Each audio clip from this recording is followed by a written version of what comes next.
Ukraine और रूस के बीच में तनाव बढ़ता ही जा रहा है। दोनों देश एक दूसरे के सामने युद्ध के मैदान में डटे हुए हैं। कोई भी पीछे होने का नाम नहीं ले रहा है। तो वहीं यूक्रेन की सेना ने रूस को अब बड़ा झटका देते हुए उसके सबसे अत्याधुनिक मिसाइल डिफेंस सिस्टम यानी S-400 को तबाह कर दिया है। यही नहीं, यूक्रेन की इस सफलता को खुद रूस की सेना ने भी माना है, जो अपने आप में दुर्लभ है और हैरान कर देने वाली बात भी है। यूक्रेनी सेना ने इस हमले के लिए अमेरिका से मिली ATACMS मिसाइलों का इस्तेमाल किया, जो लंबी दूरी तक तबाही मचाने में सक्षम है। रूस ने अपने बयान में कहा है कि कई इलाकों में हुए इस यूक्रेनी हमले में एक एयर डिफेंस सिस्टम और एक एयर बेस को नुकसान पहुंचा है। रूस ने धमकी दी है कि वो इस हमले का करारा जवाब जरूर देगा। इससे पहले यूक्रेन ने दावा किया था कि उसने रूसी इलाके में सफल हमला किया है।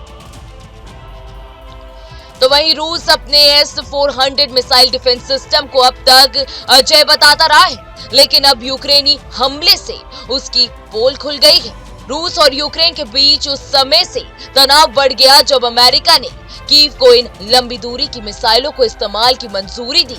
इसके जवाब में रूस अब उत्तर कोरिया के सैनिकों को तैनात कर रहा है। यही नहीं, रूस ने ओरेस्टिक मिसाइल से पहली बार हमला किया है, जिससे पूरी दुनिया हैरान रह चुकी है। रूस ने हाल ही में इस मिसाइल को बनाने का दावा तक किया। तो वहीं बताया जा रहा है कि सोमवार को यूक्रेन ने कई इलाकों में S-400 मिसाइल सिस्टम को निशाना बनाया। इसे काफी गंभीर कदम करार दिया गया है। S-400 रूस के लिए ठीक उसी तरह से है जैसे अमेरिका के लिए पैट्रियट मिसाइल डिफेंस सिस्टम है।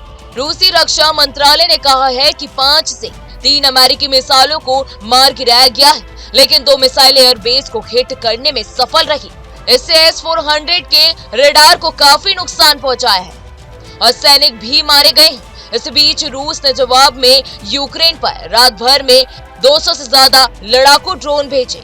दोनों देशों के बीच संघर्ष शुरू होने के बाद से ये रूस का सबसे बड़ा ड्रोन हमला है।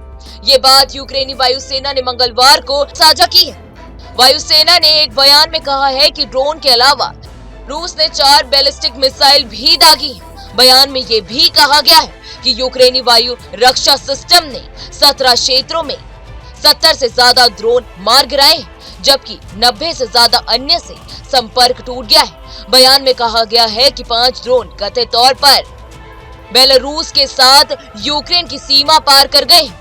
वायुसेना ने कहा है कि हमले में महत्वपूर्ण बुनियादी ढांचे और कई निजी आवासों को नुकसान पहुंचा है।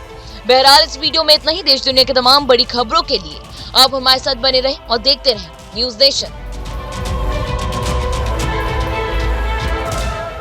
न्यूज़ नेशन अब व्हाट्सएप पर खबरों के ताजा अपडेट के लिए न्यूज़ नेशन के इस QR कोड को स्कैन करें।